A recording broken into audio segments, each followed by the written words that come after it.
Grabe mga kakamping, mga kababayan, ito po mas malala po yung maririnig natin kay RJ Nieto. Lalo pong lumalala ang kanilang bangayan. Yung mga idol na mga DDS, patindi po ng patindi ang kanilang awayan. Maririnig niyo po ang mabibigat na salita mula kay RJ Nieto, mapapakinggan po natin. At mamaya pag-usapan po natin ihanda niyo na po yung popcorn niyo at pakinggan po natin ang mga sasabihin ni Thinking Pinoy, aka RJ Nieto. Ito na po. Alam mo, Sas, kailangan mo magpatingin. Kasi, wala kang relasyon na tumatagal. Wala kang kaibigan na tumatagal. Tapos, yung mga kaibigan na pinakinabangan mo dati, na hindi mo na napapakinabangan, wala ka ring utang na loob. Trader ka pa. Ngayon, isipin mo, doon sa huling taon na to, ilan ba tinira ninyo rin sa vlog ninyo, sa vlog mo? Ilan ba inatake mong tao doon? Ilan tao ang nilait mo rin sa vlog mo nung huling 12 buwan? Ako lang ba? Hindi, madami.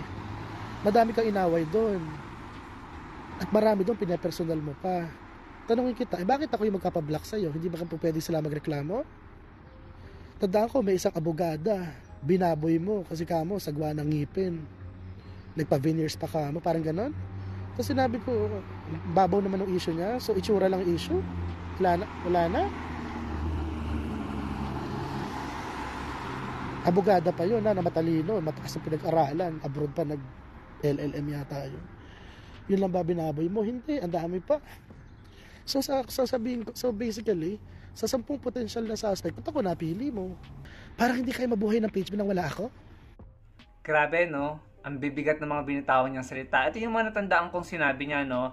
Kailangan magpatingin, walang relasyong tumatagal, walang kaibigang tumatagal. Narinig ko pa yung salitang traidor. Narinig ko pa na sinabi niya na may mga kaibigang napakinabangan dati na hindi na napapakinabangan. Wala daw utang na loob, no? Obviously, non-verbatim yung sinasabi ko, pero pwede niyo naman balikan para mismo marinig nyo, no? By the way, ito po yung highlights lang ng mga pinagsasabi ni Thinking Pinoy kay Sasot, no? Hindi po ito sunod-sunod, highlights lang po ito. Inimit po natin yung ibang parts dahil masyado pong mahaba yung video. Mahigit 40 minutes, no? Pero ito po yung matitinding salita na binitawan niya. Pero yung matinding salita na narinig ko na sinabi niya is, traidor ka pa. Yung narinig ko po yun, pwede nyo pong balikan. And sana ito ay sagutin ni Sasot dahil talagang kung hahayaan lang niya to, baka isipin ng mga tao na tama at totoo ang sinasabi ni Thinking Pinoy. Hindi naman natin kinukumpirma, no? Pero kung walang sagot, hindi natin maririnig ang panig ni Sasot. So sana magbigay siya ng pahayag dito. Sagutin niya. Hindi naman sa ginagatungan natin yung away nila. Gusto lang natin malinawan sa mga bagay-bagay, no? Pero habang nakikinig tayo sa kanila at pinapanood natin sa kanila, mas okay po kung kumakain po tayo ng popcorn. Para nang sa ganun, nakakatulong din tayo sa mga local businesses, no? Yung mga nagtitinda ng popcorn, malaking tulong po pag bumili tayo ng popcorn habang nanonood sa kanila, malaking tulong po yan sa ekonomiya.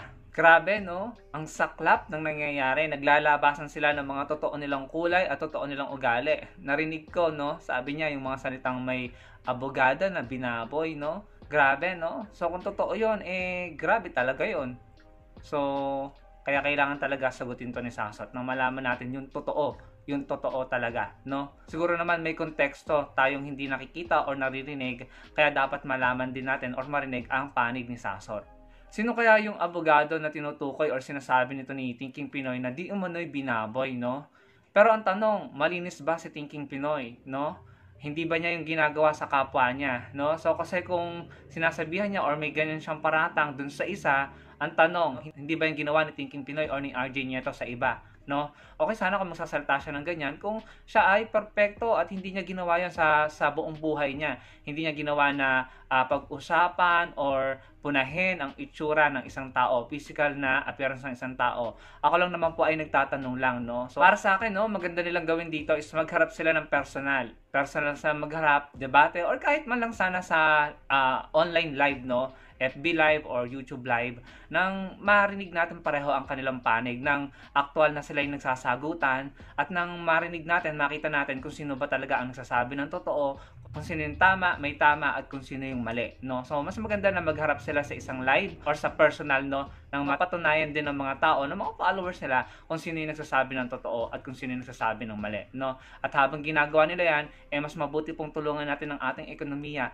Bumili po kayo ng popcorn at kumain po tayo ng popcorn habang sila ay nagbabangayan, no? So good luck na lamang sa mga ito, sa mga future political content nila. Tignan natin kung may maniniwala pa sa kanila. consider na sila ay nagbabatuhan ng mga negatibong bagay, ano. So, unti-unti talagang pinababagsak po nila ang kanilang kredibilidad at integridad, no, sa social media. Ano pong masasabi nyo sa mga narinig nyo kay Thinking Pinoy? Hindi po natin kinukumpirma ang mga pinagsasabi niya. Again, hindi pa natin naririnig ang panig ni Sas patungkol sa mga pinagsasabi nito. So, yung sa atin lamang naman ay reaksyon. So, kayo naman po, ibigay nyo inyong reaksyon sa comment section below. Huwag kalimutang i-like ang video at magkita-kita tayo sa susunod kong video. Salamat po.